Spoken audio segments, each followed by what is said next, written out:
नीतीश को उनके गढ़ में चुनौती। बिहार जाएंगे अमित शाह। मुस्लिम बहुल सीमांचल का दौरा करेंगे अमित शाह।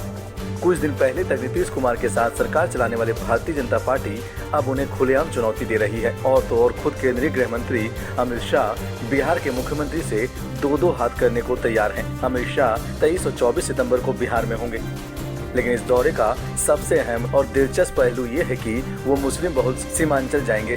अमित शाह का सीमांचल दौरा बहुत ही महत्वपूर्ण है, क्योंकि जनता दल यूनाइटेड और उसके नेता नीतीश कुमार को मुसलमानों के बीच अच्छा खासा समर्थन मिलता है। ये वो इलाका है जहां राष्ट्रीय जनता दल मजबूत स्थिति में है और सबसे ज्यादा विधायक उसके ही हैं। पिछले चुनाव में AIMIM के 5 विधायक चुने गए थे, उनमें से 4 RJD में शामिल हो चुके हैं। बिहार में JDU और RJD की सरकार है।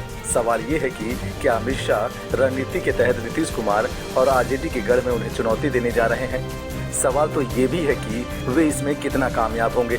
विधानसभा के अलावा लोकसभा सीटों के लिहाज से भी समीकरण बीजेपी के पक्ष में नहीं है।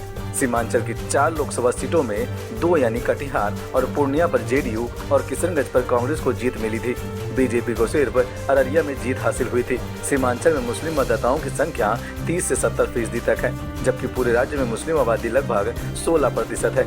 नीतीश कुमार और JDU का साथ छूटने और बिहार सरकार से बाहर निकलने के बाद बीजेपी ने बिहार पर ज्यादा ध्यान देने का निर्णय किया है। इसके तहत ही बीजेपी ने बीते दिनों संगठनात्मक बदलाव करते हुए राष्ट्रीय महासचिव विनोद तावड़े को बीजेपी का प्रभारी बनाया। तावड़े इसके पहले हरियाणा का काम देखते थे। महाराष्ट्र के वरिष्ठ नेता तावड़े को नई जिम्मेदारी मिलते ही इस राज्य पर फोकस किया। उन्होंने कहा कि अमित शाह के बाद वे खुद राज्य के विभिन्न इलाकों का व्यापक दौरा करेंगे और हर क्षेत्र के हिसाब से अलग अलग रणनीति बनाएंगे। याद दिला दें कि बिहार के मुख्यमंत्री नीतीश कुमार ने बीते दिनों दिल्ली में विपक्षी नेताओं से मुलाकात की है। इसके अलावा तेलंगाना के मुख्यमंत्री और तेलंगाना राष्ट्र समिति के प्रमुख के चंद्रशेखर राव यानी KCR ने पटना में नीतीश कुमार से मुलाकात की थी। ये साफ है कि नीतीश कुमार बिहार के बाहर निकलकर केंद्र में अपनी भूमिका तलाश रहे हैं और ये सीधे प्रधानमंत्री नरेंद्र मोदी के लिए एक तरह की चुनौती होगी। नीतीश कुमार भले ही लोकसभा चुनाव 2024 में विपक्ष की ओर से प्रधानमंत्री पद के उम्मीदवार न बने, वो विपक्ष को एक मंच पर लाने की कोशिश में तो लग चुके हैं।